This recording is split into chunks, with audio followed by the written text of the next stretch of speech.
자, 이제 오늘 요한복음 하나님 말씀 듣도록 하겠습니다. 먼저 우리 하나님 말씀은 요한복음 8장 1절부터 11절까지인데요. 우리 말씀을 먼저 보죠. 제가 한 절 읽고 여러분도 한 절 읽고 교독하겠습니다. 예수는 감람산으로 가시다.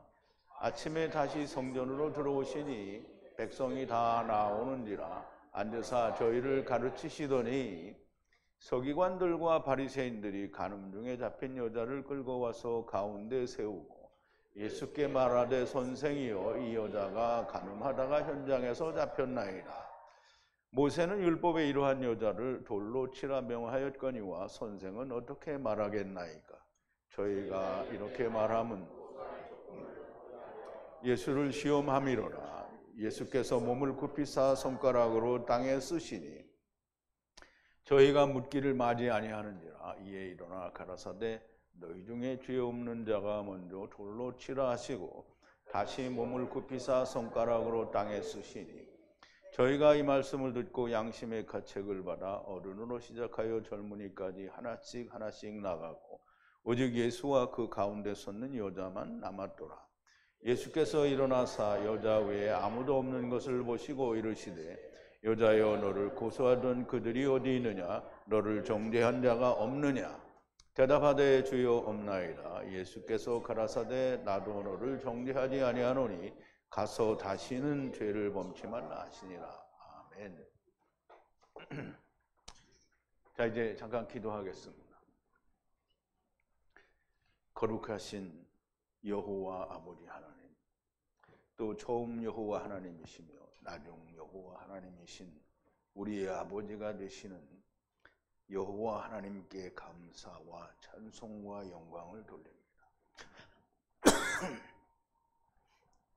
오늘 우리가 간음하다가 현장에서 붙들린 여인을 데리고 와서 주님을 시험하는 바리새인들과 그 여자의 죄를 사하시는 주님의 모습을 보고 우리는 과연 이 하나님의 말씀이 내 안에 이루어졌는지 아닌지를 깊이 우리가 깨닫고 확인하는 귀한 시간이 되었으면 좋겠습니다. 사람들은 모두가 주님이 한 번 용서를 해주셨으니 우리가 다시는 죄를 짓지 않아야 된다라고 생각하고 또 그렇게 가르치며 또 그렇게 배웁니다. 그런데 오늘 주님이 나도 너를 정죄하지 않노니 이제 죄를 짓는 것은 없다라고 말씀하신 그 원어의 말씀을 우리가 깊이 생각해 보면 하나님의 뜻을 알고 그리고 나의 믿음이 더욱더 곤고해지는 귀한 시간으로 인도하여 주시옵소서. 예수님의 이름으로 기도하옵나이다. 아멘. 이제 오늘 주제는요, 제목은 나도 너를 정죄하지 아니하노니. 그래서 주님이 정죄하지 않는다라고 말씀을 하셨어요. 오늘 말씀을 우리가 나누기 전에 먼저 지난 시간에 말씀을 조금 되새김을 해보겠습니다. 예수님이 오셔서 군중들에게 분열이 일어나게 하십니다. 예수님이 오셔서 표적도 보여주시고 많은 병자들을 고치시고 유대인들의 잘못된 이 율법에 대한 인식을 바꾸기 위해서 다시 가르치시니 사람들 가운데는 예수님이 참 선지자다, 그 선지자다, 원 메시아다, 그리스도다라고 말하는 사람들이 있는 반면에 또 주님은 미혹하는 자다라고 그렇게 말하는 사람도 있고요. 갈릴리에서 메시아가 오지 못하니까 갈릴리에서 난 이 사람은 절대 메시아가 될 수 없다. 이런 많은 얘기들이 있어서 군중들이 서로 나뉘었단 말이에요. 그래서 분열이 일어났습니다. 주님이 세상에 오실 때 우리에게 뭐라고 했냐면 마태복음 10장에 보면 내가 세상에 온 것은 너희에게 화평을 주려 함이 아니라 너희가 서로 분쟁, 나누게 하기 위해서 오셨다라고 했는데 그 사람이 아비와 그리고 그 어미와 딸이 그리고 시어미와 며느리가 서로 불화를 한답니다. 나뉘어진다라는 거예요. 어떻게 나뉘어지느냐면 하나님의 말씀이 내 안에 들어오면 내 안에 없는 자와 분리가 된다라는 얘기가 됩니다. 그래서 주님이 세상에 오신 것은 분리를 하기 위해서 오신 거예요.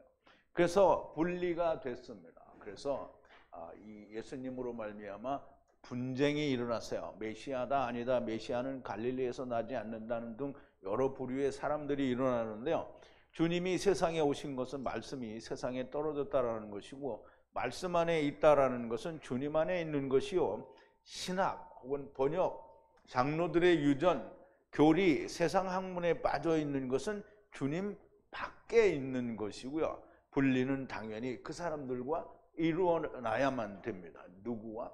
그리스도 안에 있는 자와 그리스도 밖에 있는 자는 분리가 일어나야 되는 겁니다. 주님을 잡으라고 종들을 보냈으나 아직은 때가 아니므로 아무도 주님에게 손을 대는 자가 없었죠. 바리새인들이 종들에게 왜 잡아오지 않았느냐라고 문책을 하는데, 종들의 대답이 이 사람과 같이 말하는 사람은 지금까지 없었다라고 얘기를 합니다. 여기서 이 사람은 안드로포스인데요. 이 사람, 종들이 이 사람이 나중 사람인지 알지는 못하겠지만 이렇게 안드로포스라고 이야기를 하고 그렇게 기록을 한 것은 사도 요한은 이분이 나중 예수 그리스도, 즉 나중 사람이라는 것을 너무 명확하게 표시하는 겁니다. 종들의 대답이 이런 말을 하는 사람을 본 적이 없다는 거예요. 그런데 정말 그런 사람이 없었죠. 예수님처럼 그런 말을 하는 사람이 존재하지 않았습니다.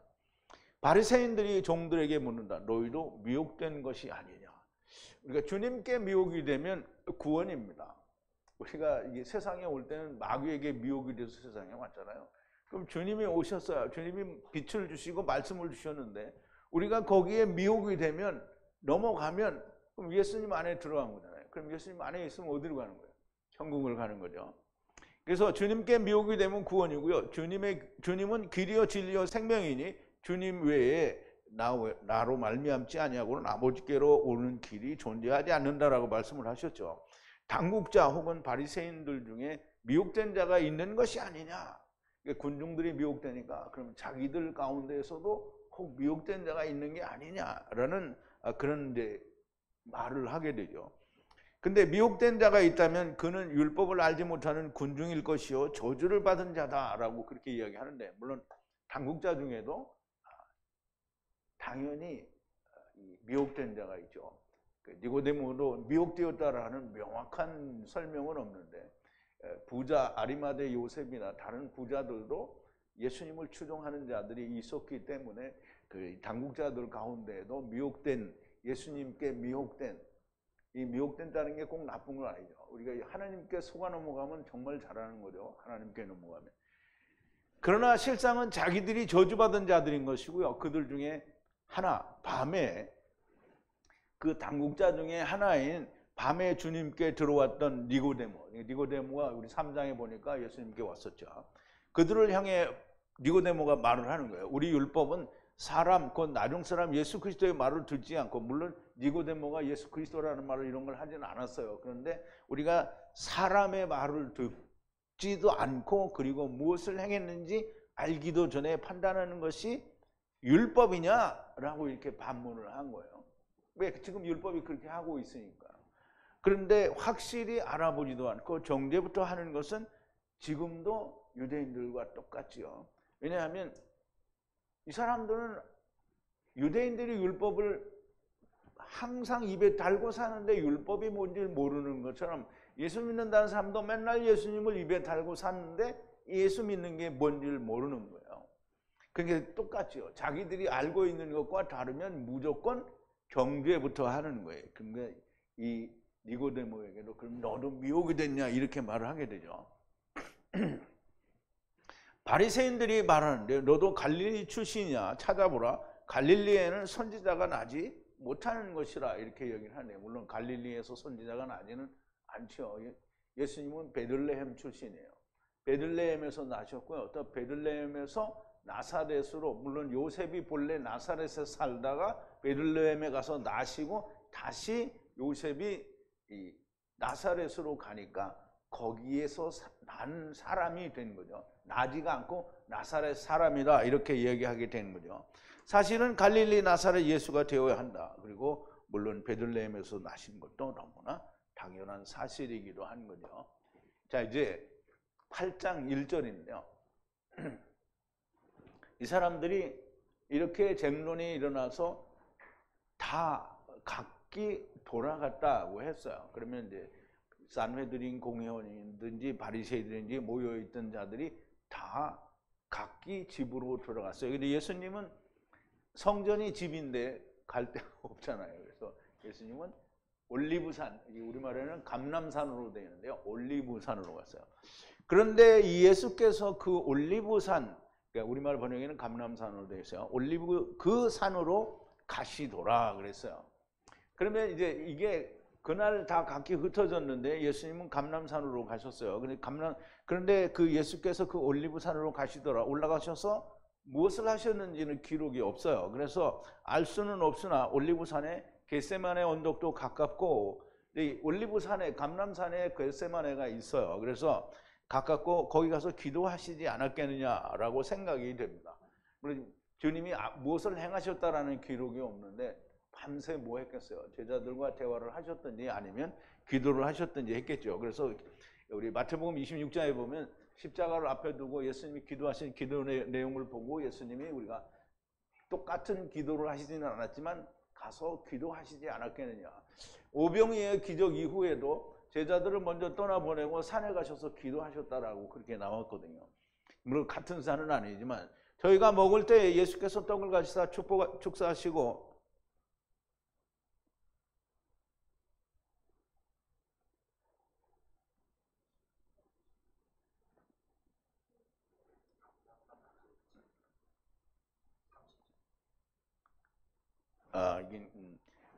먹을 때 축복하시고 띄어 제자들을 주시며 가라사대 받아 먹으라 이것이 내 몸이라 하시고 또 잔을 가져서 살해하시고 저희에게 주시며 가라사대 너희가 다 이것을 마시라. 이것은 죄사함을 얻게 하려고 많은 사람을 위하여 풀리는 바 나의 피 곧 언약의 피니라. 그러나 너희에게 이르노니 내가 포도나무에서 난 것을 이제부터 내 아버지의 나라에서 새 것으로 너희와 함께 마시는 날까지 마시지 아니하리라 하시고, 이에 저희가 찬미하고 감람산으로 가나아가니라. 이게 올리브산이죠. 때 예수께서 제자들에게 이르시되 오늘 밤에 너희가 다 나를 버리리라. 기록된 바 내가 목자를 치리니 양의 떼가 흩어지리라 하였느니라. 그러나 내가 살아난 후에 너희보다 먼저 갈릴리로 가리라. 베드로가 대답하여 가로되 주를 버릴지라도 나는 언제든지 버리지 않겠나이다. 예수께서 가라사대 내가 진실로 내게 이르노니 오늘 밤 다 굴기 전에 내가 3번 나를 부인하리라. 베드로가 가로되 내가 주와 함께 죽을진정 주를 부인하지 않겠나이다 하며 모든 제자가 이와 같이 말하니라. 이에 예수께서 제자들과 함께 겟세마네라 하는 곳에 이르러 제자들에게 이르시되 내가 저기 가서 기도할 동안에 너희는 여기 앉아 있으라. 한 절밖에 없는데 다 얘기를 했어요. 자, 그러니까 예수님이 겟세마네 동산에 가서 이제 기도를 하시잖아요. 근데 그런 것처럼 여기 겟세마네 이 올리브 산에 가셔서 뭐 기도하시지 않았겠냐라고 그렇게 미루어 생각을 해보는데 뭐 아니라고 하면 할 수 없는 거죠. 근데 아무도 못 봤으니까 먼저 주장하는 사람이 이기는 거예요. 자, 이제 물론 마지막 겟세마네 기도는 아니겠지만 산에 가신 이유는 아마 기도하기 위함이라 생각되고요.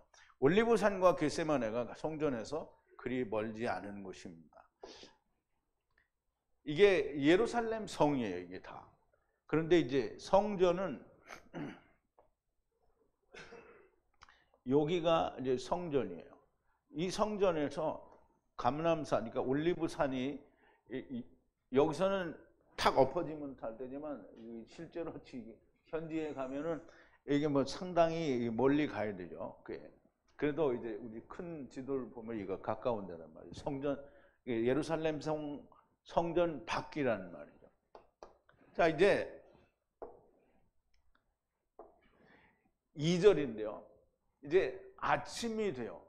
근데 이제 여기서 뭐 그 다음 날이라는 표현을 안 하기 때문에 바로 그 다음 날인지 그건 잘 몰라요. 근데 이 신학에서는 뭐 이구동성으로 다음 날이라고 다 얘기를 하는데, 그런데 아침에 다시 그 성전으로 이르시니 그리고 그 모든 사람들이 그에게로 들어와 그리고 앉으니 그들을 가르치시더니라고 하는데요. 얼마나 지났는지 또는 며칠을 지났는지 그건 잘 몰라요. 근데 어쨌든 바로 연결돼서 이야기하니까 다음 날이다 뭐 이렇게 말을 해도 뭐 아니라고 할 수는 없어요. 어쨌든 정확히는 알 수 없으나 명절의 마지막 날에 외치시고 모두 각자 자기의 집으로 간 후에 주님은 올리브산으로 가신 것이고 다음 날인지 아닌지는 알 수 없으나 다음 날이라고 해도 좋고 며칠 지났다고 해도 뭐 상관은 없습니다. 아침에 주님이 다시 성전에 들어가시니 그 모든 사람들이 그에게로 들어와 그리고 앉으니 이제 예수님이 성전으로 들어가니까 또 그 주위에 사람들이 거기 있던 사람들이 다 모여가지고 또 주님 앞에 앉았어요. 그래서 예수님이 또 그들을 가르치십니다. 우리말 번역에는 예수님이 앉아서 가르치신 것처럼 되어 있는데 그게 조금 뭔가 어울리지 않죠. 예수님이 서시고 사람들은 앉아서 그렇게 예수님께 배웠다라고 보여지는데요. 주님은 명절 같은 때에 바리새인들과 서기관과 대제사장과 당국자들에게도 말씀을 가르칩니다. 안식일에 대해서도 그리고 잘못된 부분들에 대해서도 다 가르친단 말이죠. 그렇게 책망하고 가르치시기도 하지만 백성들에게도 또 가르칩니다. 그래서 거기서 가르친 내용은 사실 뭔지 잘 몰라요. 왜냐하면 기록을 안 해놨으니까. 예수님이 뭘 가르쳤다라고 기록을 안 했어요. 그래서 어떤 내용을 가르치셨다라는 말씀이 없으니 무엇을 가르치셨는지는 알 수 없으나 이렇게 가르치시는 중에 바리새인들이 한 여자를 잡아옵니다. 근데 이 한 여자가 누구냐 하면 간음하다가 현장에서 잡힌 여자라요. 이 여자를 데리고 오는 이유가 뭐냐면 예수님을 시험하기 위해서요. 그러니까 곤경에 빠뜨려서 고소하려고 지금 예수님께 데려오는 거예요. 예수님께 데려와서 시험하려고 질문을 하는 건데 이 현장에서 잡힌 여자를 데리고 왔어요. 근데 현장에서 잡힌 여자가 성경에는 보면 창기라고 나와 있지도 않고요. 그렇다고 뭐 이상한 여자라고 나와 있지 않아요. 뭐라고 나와 있냐면 귀네예요. 귀네. 간음 후에 잡힌 여자. 그럼 귀니카라고 되어 있는데 귀네라는 말인데요. 귀네는 예수님이 자기 어머니한테 여자여 했던 말하고 똑같은 말이에요. 그럼 이제 예수님의 어머니는 귀부인이고 이 여자는 막 가는 여자냐 이 말이에요. 똑같은 말로 썼어요. 그러니까 예수님의 어머니를 귀부인이라고 한 것도 잘못이고 이 여자는 뭐 간부요 뭐 이렇게 말하는 것도 잘못이고 그냥 여자인데 간음하다 잡힌 거예요. 여자를 끌고 와 그녀를 가운데에 세우고 그랬어요. 바리새인들이 이 여자를 간음하다가 현장에서 잡힌 여자를 그게 불법이죠. 현장에서 간음하다 잡혔으면 남자도 데려와야 되죠. 그래서 둘 다 벌을 줘야 되는데 그리고 이 사람들은 이 체포권이 없어요. 군중들은. 자기들이 왜 체포를 해? 자기들이 경찰도 아니잖아요. 물론 그때 경찰이 없었지만 좌우지간 그거를 가진 법적인 권한이 없는 사람들인데 잡아다가 예수님을 어떻게든지 올가매려고 그러고 이제 데려온 거예요. 예수님께서 군중을 가르치고 있는데 많은 사람들 앞에서 고소할 거리를 만들기 위해 서기관들과 바리새인들이 간음하다 잡힌 여자를 주님께 끌고 와 그녀를 군중과 예수님 가운데 질문을 합니다. 4절인데 그를 시험하여 가로되 선생이여 이 여자죠. 이 자를 간음하는 현장 위에 잡았나이다. 주님을 시험하여 그러되 선생님이여 이 여자는 간음하는 현장에서 잡혔다는 거예요. 그러면 이제 이 군중들은 뭘 얘기하느냐면 간음하다 현장에서 잡힌 일만 부각을 하는 거예요. 자기들이 권한이 있는지 없는지 간부는 남자는 어디를 갔는지 이런 건 다 생략을 하고 이 여자가 간음하다 잡혔으니까 그것만 얘기를 하고 이거 돌을 던져야 되는데 그러니까 모세의 율법에 이런 자를 돈 던지라고 했습니다. 이럼 어떻게 하렵니까? 이제 그렇게 하는 거죠. 주님을 시험하여 가로되 선생이여 이 간음하는 여자를 현장에서 잡았나이다. 이 말은 이 여자를 돌로 쳐야 하는데 이견이 있을 수 없습니다. 그래서 현장에서 잡혔으니 증거도 필요 없고 자비를 베풀어야 할 이유도 없고요. 율법에 의하면 무조건 돌을 던져야 되는데요. 다음 절에서 바리새인들과 서기관들이 율법을 들어서 돌로 쳐야 된다라고 이제 말을 하는데요. 그런데 이 사람들이 이 여자를 법적 절차도 없이 어떤 간음을 하던 여자인지 간부는 어디에 갔는지 전혀 알 수 없고요. 모든 절차를 무시한 채 오직 예수님을 고소하기 위해서 여자를 데리고 온 거예요. 예수님을 어떻게 고소하려는 것인지를 지금은 잘 모르지만 처음부터 절차가 잘못되었고요. 그런데 주님은 그 절차가 잘못된 것에 대해서 말씀하지 않아요. 주님이 율법에 절차가 잘못됐다고 하면 예수님이 법을 따라 하라는 거잖아요. 예수님은 법의 구애를 안 받는 거예요. 주님이 율법에 의한 법을 집행하신다면 주님은 율법주의자가 되고요. 자기가 예수님이 율법을 마치기 위해서 오셨는데 그 주님이 율법 위에 있는 분인데 율법으로 심판을 하시면 안 되죠. 그래서 이 인간들은 돌로 치라는 율법을 말씀하시기를 기다립니다. 그러면 이제 돌로 치라는 그 율법을 나타내기를 바라는 거예요. 예수님 입에서 그럼 돌로 치라 이렇게 얘기하기를 바랬는데요. 그런데 지금 군중들이 바리새인들과 함께 있는 군중들이 얘기를 하는 거예요. 우리의 그 율법에서 모세는 그와 같이 돌로 치라 명하였는데 그러므로 당신은 그녀에 관하여 무엇이라 말하느냐. 그래서 율법을 들이대는 것이고요. 우리의 그 율법에서 모세는 그와 같이 돌로 치라 명하였는데 그러므로 당신은 그녀에 관해 무엇이라 말씀하겠습니까? 라고 묻는데요. 자기들 생각에는 이야 이제 크게 걸렸다 이렇게 생각을 한 거예요. 낚싯바늘에 이제 걸릴 거다 이렇게 생각을 하고 시험을 하는 거예요. 그런데 이것을 말하면 시험하여 그에 대하여 고소를 얻기 위함이라. 그런데 그 예수께서 아래로 굽으려 그 손가락으로 그 땅에 쓰시니 마치지 아니하여 그랬어요. 자, 이제 우리가 이 부분에 좀 잘 생각해 보자. 그런데 이것을 말하면 그를 시험하여 그에 대하여 고소를 얻기 위함이라. 그러면 이 자기들이 가지고 있는 숨겨진 목적을 지금 사도 요한이 얘기를 한 거잖아요. 이 사람들이 그 속에 고소할 거를 얻기를 위함인데 어떻게 고소를 할 거를 원하느냐. 이제 우리 그걸 좀 알아봐야 되죠. 시험하여 고소를 한다. 무엇을 어떻게 고소하려는 것일까? 이 인간들이 주님께 가이사에게 세금을 바치는 것이 옳으냐라고 시험을 한 적이 있어요. 이제 이거가 똑같은 거예요. 가이사에게 세금을 바쳐라 이러면은 율법에 어긋나는 거잖아요. 또 세금을 바치지 말라 그러면 어떻게 해야 되는 거야? 그러면 로마의 법에 걸리는 거예요. 그러면 이놈들이 딱 이거는 안 걸릴래? 안 걸릴 수가 없다. 딱 이렇게 했는데 뭐라 그러세요? 예수님이 가이사의 것은 가이사에게, 하나님의 것은 하나님께 바치라 그랬어요. 근데 그 말이 무슨 말인지 모르죠. 그래서 기이 여기고 그냥 갔어요. 그래서 그 시험한 적이 있는데요. 이에 바리새인들이 가서 어떻게 하여 예수로 말의 올무에 걸리게 할까 상론하고 자기 제자들을 헤롯 당원들과 함께, 그때도 배웠죠. 이 헤롯 당원 같이 예수님을 걸고 오면 헤롯 당원이 안 오면 법을 걸 수가 없어요. 헤롯 당원은 로마의 법을 집행하는 자거든요. 그렇다고 또 유대인들과 상관이 없는 것도 아닌데 다 헤롯 당원들과 함께 예수께 보내어 말하되 선생님이요 우리가 아노니 당신은 참되시고 참으로서 하나님의 도를 가르치시며 아무라도 꺼리는 일이 없으시니 이는 사람을 외모로 보지 아니하심이니라.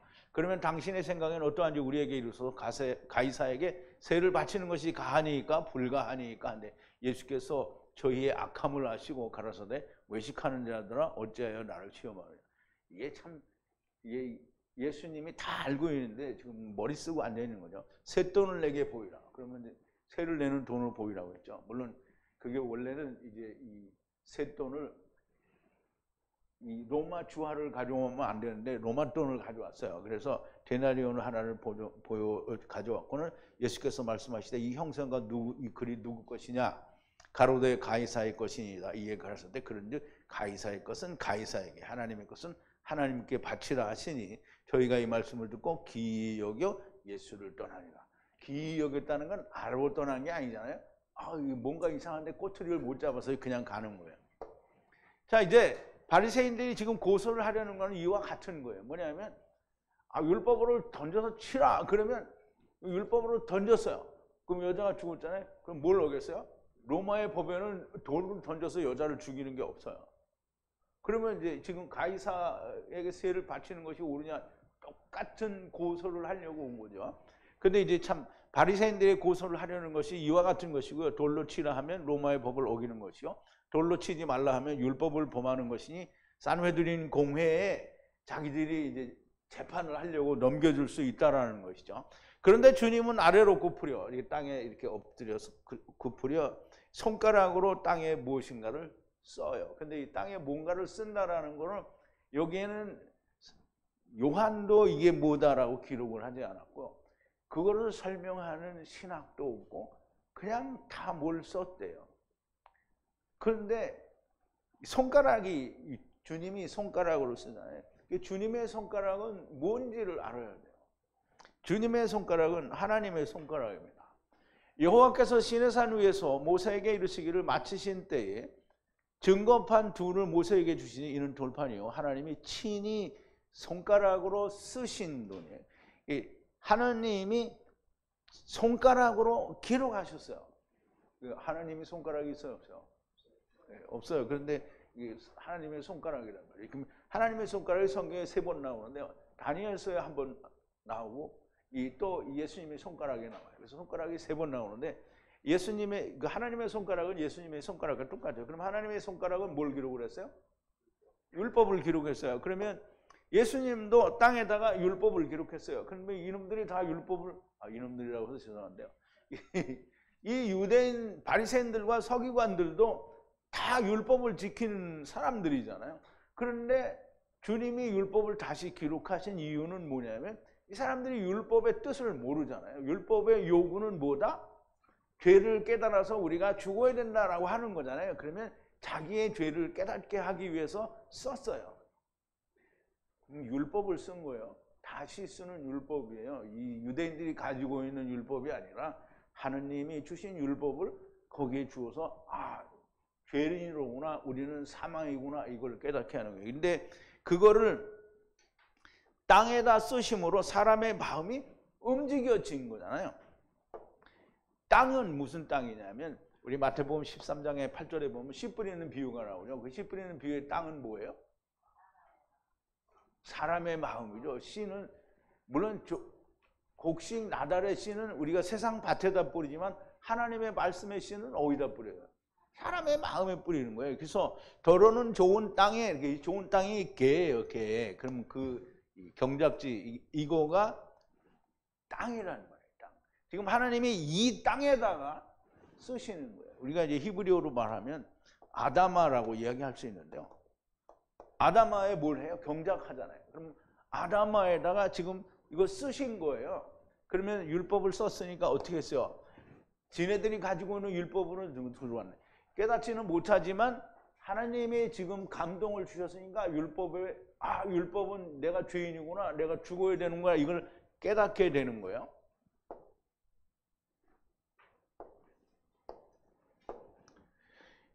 그러면 땅은 사람의 마음이고요. 여기에 무엇을 쓰셨다라는 것은 그 마음을 움직이셨다라는 거예요. 어떻게 움직였냐? 율법의 참된 의미를 깨닫게 하게 감동을 주셔서 그 마음이 움직였어요. 사람의 마음을 움직이지 않으면 이 사람들은 정말 돌을 던집니다. 그러니까 예수님이 그렇게 예수님의 어떤 그 은혜로 그 마음을 움직이지 않으면 여자가 돌에 맞아 죽을 거예요. 지금도 이 이스마엘 지역의 이 회교도들은 다 돌 던지죠. 돌 던져요. 이 사람들도 예수님을 죽이던 사람이잖아요. 그러니까 그 마음을, 그러면 예수님이 왜 죽기 전에 이 사람들 마음을 움직이지 왜 안 움직이셨냐? 예수님은 세상에 관계되는 건 버리는 거예요. 지금 이 여자 구원을 통해서 하나님이 하시는 구원의 은혜를 보여주는 거잖아요. 그러니까 이 사람들의 마음을 감동했어요. 그래서 그 마음을 움직인 거죠. 사람의 마음을 움직이지 않으면 정말 돌을 던지고 그 마음을 그냥 버려두면 주님도 죽이잖아요. 율법은 상대를 죽여요. 자기가 죽어야 하는데 자기를 죽이지 않고 다른 사람을 죽여요. 그게 유대인들이 가지고 있는 율법이에요. 오늘날 교회는 똑같이, 교회라고 죄송한데 오늘 예수 믿는 사람들이 다 똑같아요. 어떻게 하느냐면 전부 자기가 죽어야 되는데 다른 사람을 정죄질을 하고 있는 게 오늘 예수 믿는 사람들이잖아요. 이렇게 주님의 손가락으로, 곧 하나님의 손가락으로 거기에 모인 돌을 든 사람들의 마음의 가책을 느끼게 쓰셨고요. 한 번 율법을 기록하시는데, 그러니까 이 인간들이 더욱 재촉을 해요. 그래서 7절에 그런데 동시에 그에게 묻기를, 이게 오스는 못먹과 같이라는 말이에요. 그러면 그 일을 쓰심과 같이 이들이 그거를 다 마치지 않았는데도 또 이제 말하자면 재촉을 한 거예요. 지체치 않으니 일어나 그들에게 가로되. 그럼 이제 감동을 줬잖아요. 그러면 이제 그 마음에 가책을 받을 말을 하셔야 되잖아요. 그럼 뭐라고 하시냐면 너희 중에 죄 없는 자가 먼저 돌로 치라. 이제 마음에 감동이 이미 왔어요. 그런데 죄 없는 자가 돌로 치라. 그러니까 자기들 마음에 이제 한 번 더 쓰시는 거예요, 주님이. 또 말을 하시고 내려가서 쓰는 거예요. 그럼 이제 죄를 깨달았잖아요. 그러면 죄를 깨달았으면 결과가 뭐예요? 죽어야 된다라는 거잖아요. 그럼 이제 너희가 다 죽어야 된다라고 쓰시는 거예요. 죽어야 되면 누가 오는 거죠? 예수님이 오는 거죠.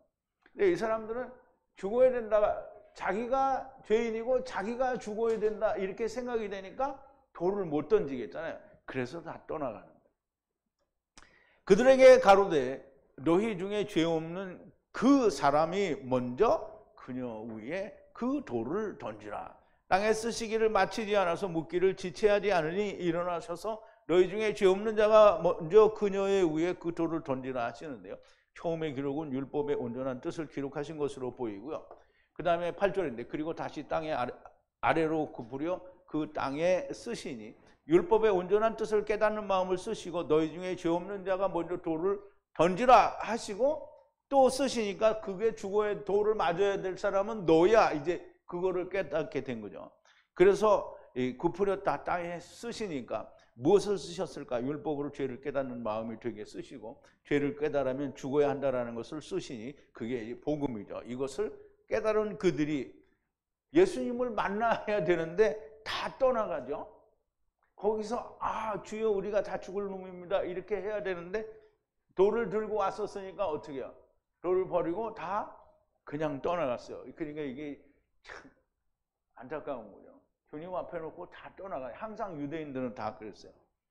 자, 이제 깨달은 그들이 나이 많은 자부터 마지막까지 떠나게 되는데요. 자기들의 죄가 다 깨달아지니 돌을 던질 수가 없는 겁니다.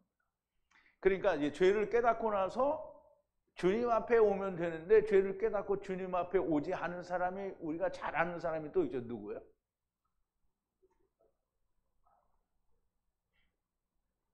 유다죠. 유다. 이제 그러면 이 사람들은 유다하고 똑같은 사람들인 거예요.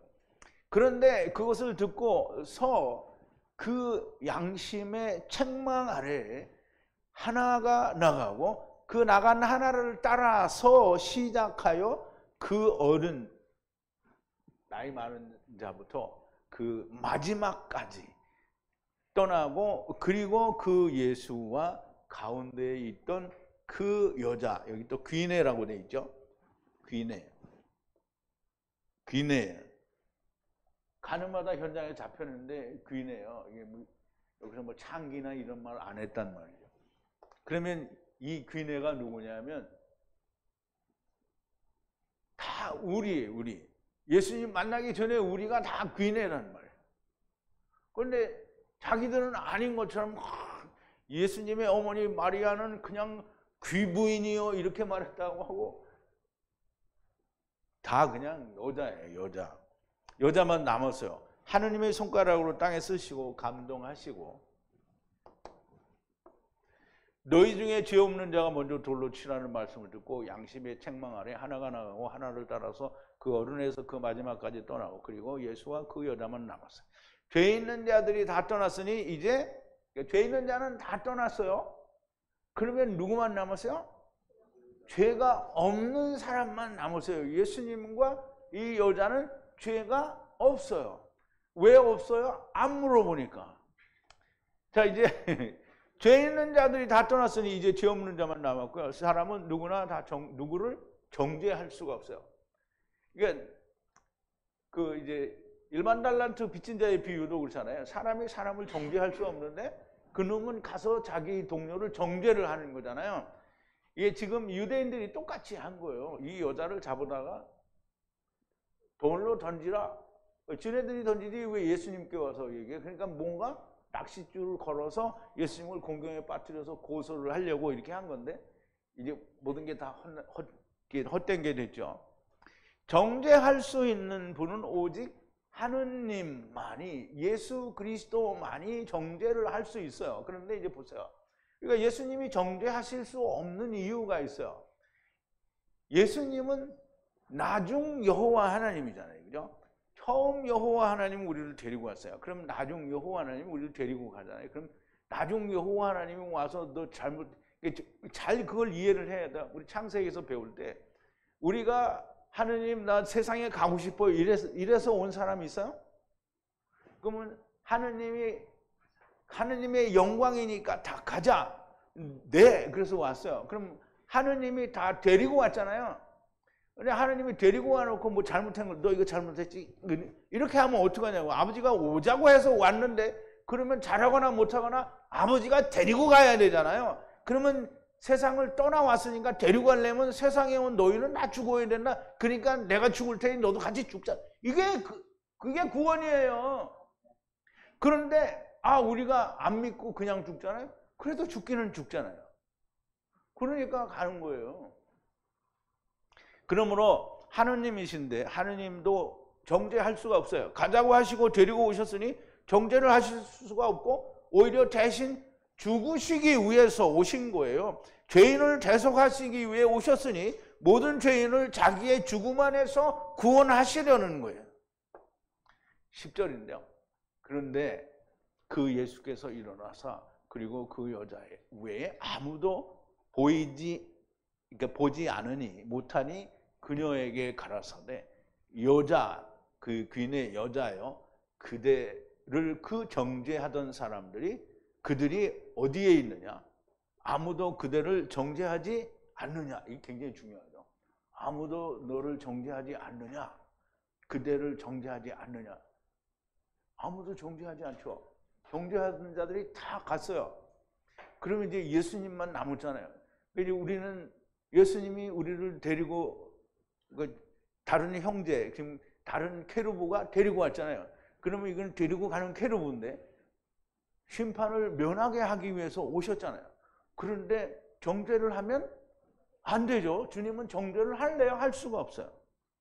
그 예수께서 일어나서 그리고 그 여자에게 아무도 보이지 않으니 여자에게 그대를 정죄하던 자들이 어디 있느냐? 아무도 그대를 정죄하지 않느냐? 여자를 정죄하던 자들이 다 떠나고 그들은 누구를 정죄할 수가 없기 때문에 주님이 땅에 쓰신 것은 본인들의, 이게 우리가 생각할 때는 그냥 땅에다 뭘 쓰니까 이 사람들이 그냥 양심의 가책을 받았다. 그런데요, 그냥 양심의 가책을 받은 게 아니라 이 사람들은 절대 그냥 양심의 가책을 안 받아요. 예수님 죽이는 놈들이 무슨 양심의 가책을 받아요? 안 받아요? 안 받아요. 그런데 받도록 하신 거예요, 임시로. 근데 그 사람들이 그 자리에서 주님 우리가 죄인입니다, 구원하소서 이렇게 하지 않는 거예요. 왜냐하면 버려뒀으니까. 그래서 간 거예요, 다.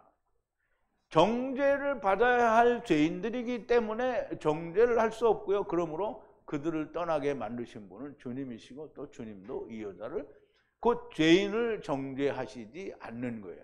주님은 세상을 정죄하러 오신 게 아니에요. 그래서 보세요.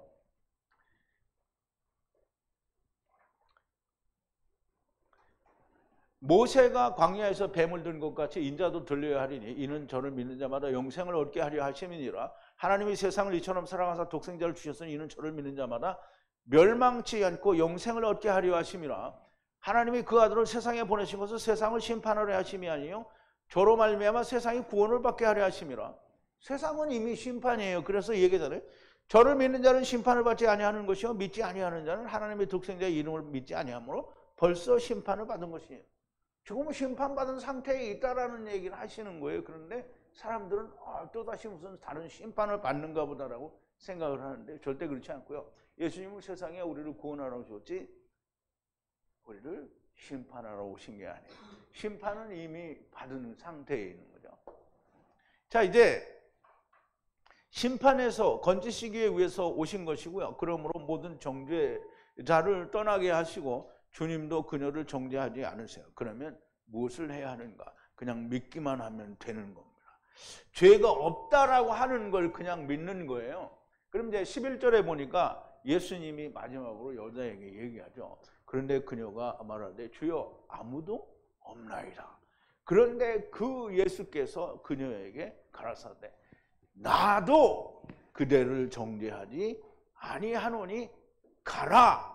그리고 지금부터 더 이상 죄를 짓는 것은 없다라는 말이에요. 이게 내가 좀 말을 바꿔서 죄인이 아니다 이렇게 했는데 문자적으로 해석을 하면 더 이상 죄를 짓는 것은 아니다가 아니죠. 없다라는 거예요. 왜? 예수님이 다 가져가실 거니까 더 이상 죄를 짓는 거는 없는 거예요. 그걸 우리가 쉽게 이해하려고 더 이상 이제 죄인은 없는 거예요. 죄인이 아니라는 거죠. 여자가 주님께 대답을 하는데요. 주여 아무도 없나이다. 사람도 하느님도 정죄하지 하거나 하시지 않으니까 주님이 말씀하십니다. 나도 그대를 정죄하지 아니하노니 가라. 그리고 더 이상 죄인이 아니다. 죄를 짓는 것은 없다라는 거예요. 아무도 정죄하지 않고 주님도 정죄하지 않아요. 그런데 다시는 죄를 짓지 말라. 번역이 이렇게 되죠. 다시는 죄를 짓지 말라. 말이 안 되는 말을 하는 건데 히브리서에 보면 히브리서 10장 8절부터 위에 말씀하시기를 제사와 예물과 전체로 번제함과 속죄제는 원치도 아니하고 기뻐하지도 아니하신다 하셨고 이는 다 율법을 따라 드리는 것이라. 그 후에 말씀하시기를 보시옵소서 내가 하나님의 뜻을 행하러 왔나이다 하셨으니 그 첫 것을 폐하시면 둘째 것을 세우려 하심이라. 그러면 처음 율법을 폐하시고 새로운 율법이 아니라 새 언약을 주시는 거잖아요. 이 뜻을 쫓아 예수 그리스도의 몸을 단번에 들이심으로 말미암아 우리가 거룩함을 얻었노라. 거룩함을 얻었어요. 누가? 가탄들이. 예수 그리스도 안에 들어간 자들이 거룩함을 입은 거예요. 예수님은 거룩하시니까 우리가 그 안에 들어가야 거룩한 거예요. 예수 그리스도 밖에서는 절대 거룩해지지가 않아요. 제사장마다 매일 서서 섬기며 자주 같은 제사를 드리는데 이 제사는 언제든지 죄를 없게 하지 못하거니와 오직 그리스도는 죄를 위하여 한 영원한 제사를 드리시고 하나님 우편에 앉으사 그 후에 자기 원수들로 자기 발등상이 되게 하실 때까지 기다리시나니 저가 한 제물로 거룩하게 된 자들을 영원히 온전케 하셨느니라. 또한 성령이 우리에게 증거하시되 주께서 가라사대 그날 후로는 저희와 세울 언약이 이것이라 하시고 내 법을 저희 마음에 두고 저희 생각에 기록하리라 하신 후에 또 저희 죄와 저희 불법을 내가 다시 기억지 아니하리라 하셨으니 이것을 사하셨은즉 다시 죄를 위하여 제사 드릴 것이 없느니라. 그래서 제사는 죄가 생각날 때마다 구약에서는 죄가 생각날 때마다 제사를 드린 거예요.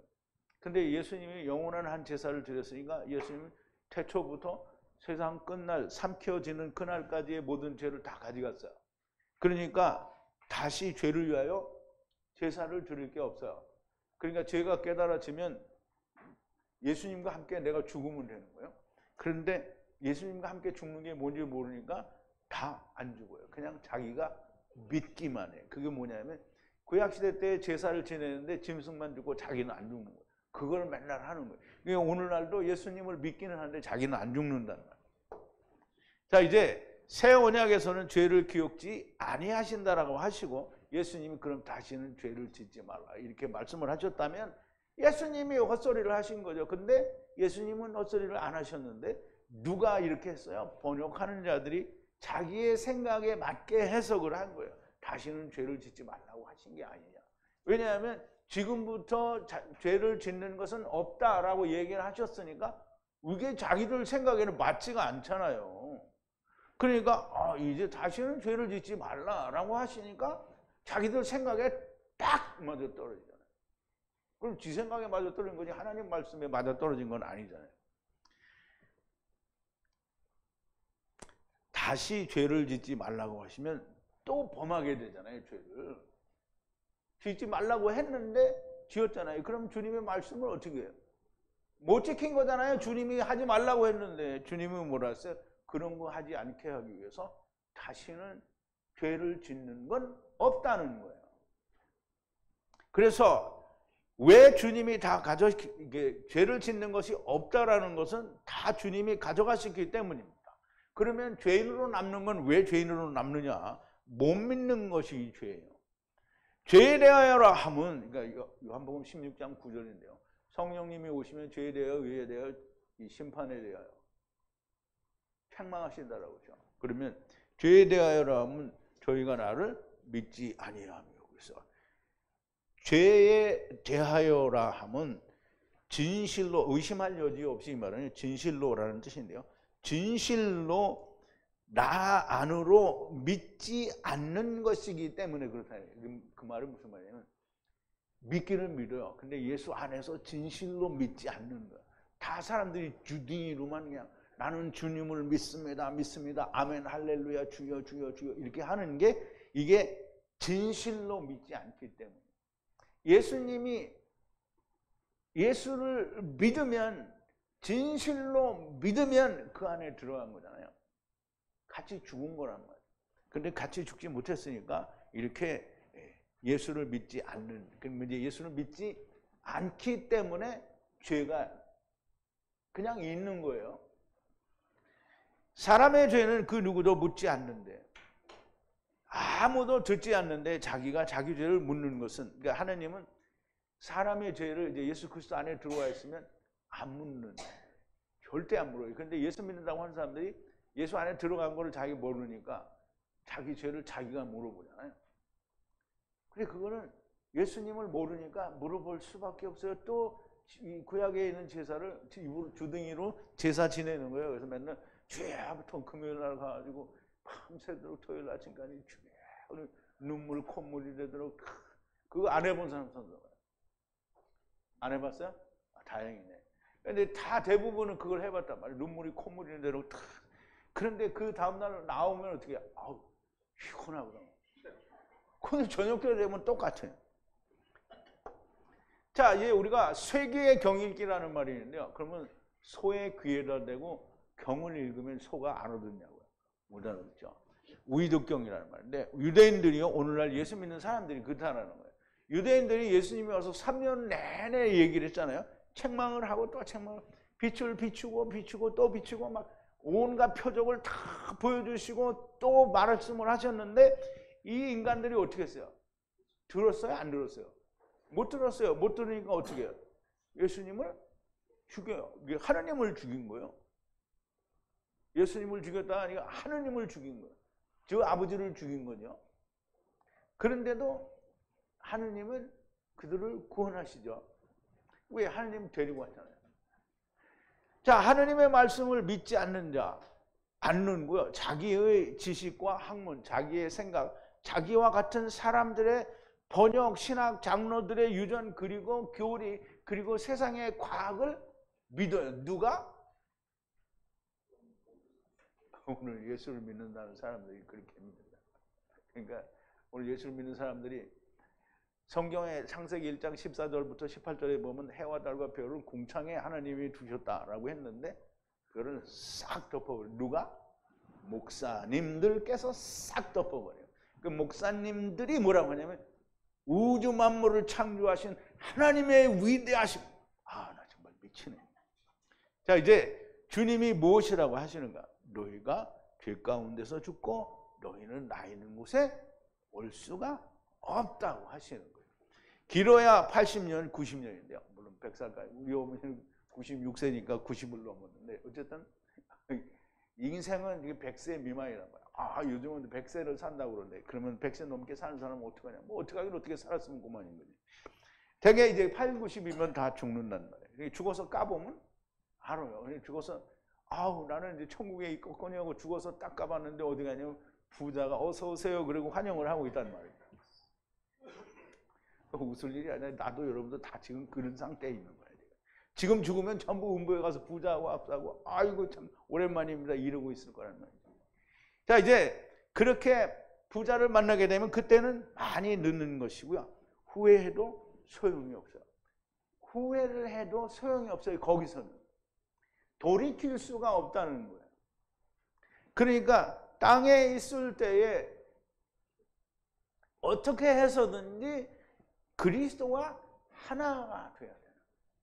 카탄이 돼야 된다고. 카탄이 돼야 돼. 자, 이제 카탄이 돼야 된다는 건 굉장히 중요한 얘기죠. 아, 죽기 전날 아 나는 카탄이야 이렇게 될 수는 없어요. 자, 이제 이 간음하다가 현장에서 잡힌 여자가 누구냐? 이거는 어떤 간음하다 현장에서 잡힌 어떤 한 여자를 말하는 게 아니고 이 세상에 온 모든 사람은 다 뭐예요? 여자잖아요, 여자.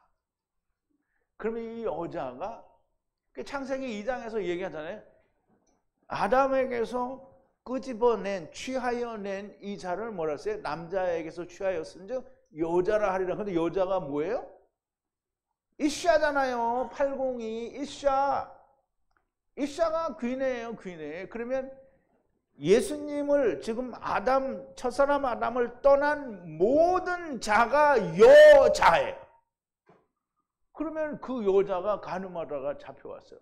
그거를 요한은 그들이 보여준 그것을 그대로 거기다 여자, 귀네라고 쓰고 그렇게 구원하시는 것을 통해서 세상에 죄를 짓고 온 지금 아버지와 함께 세상에 온 모든 자들을 구원하시는 거예요.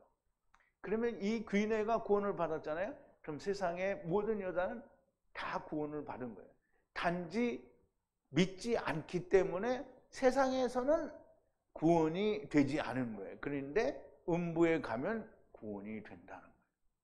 자, 여러분들 예수 그리스도 안에 들어가는 순간 모든 것이 죄를 짓는 것은 존재하지 않는다라고 하는 것을 반드시 이해하시고 나도 너를 정죄하지 않으니 너는 더 이상 죄인이 아니다라고 말씀하신 말씀이 여러분들의 가슴 속에 심령 속에 온전히 야다되어지는 은혜가 있기를 바랍니다. 우리 기도하시겠습니다. 거룩하신 여호와 아버지 하나님, 감사와 찬송과 영광을 돌립니다. 오늘도 주님이 현장에서 간음하던 현장에서 붙잡혀 온 여인을 많은 사람들이 돌로 치려할 때에 땅에다 2번을 손가락으로 쑤시고 돌을 던지려는 군중들의 마음에 율법과 복음을 기록하셔서 자기들이 죄인이요 자기들이 먼저 돌을 맞아야 될 자들이라는 걸 깨닫게 하셔서 돌아가게 하시고 여자를 구원하시며 다시는 그 여자가 죄인이 아니라고 말씀을 하시는 그 말씀을 통해서 세상을 구원하시고 이삭이 에서를 사랑한 것 같이 하나님은 먼저 큰 구원을 현재 아래 우리 즉 가탄도를 찾으신다라고 하는 사실을 우리가 깊이 깨닫고 야다하여 우리가 부르심을 받은 것을 우리가 영광과 또 귀하신 하나님의 소환으로 믿고 우리가 제자가 되는 일에 종이 되는 일에 소홀하지 않고 오직 나의 모든 것을 주님께 드리는 자들이 되게 하여 주시옵소서. 예수님의 이름으로 기도하옵나이다. 아멘.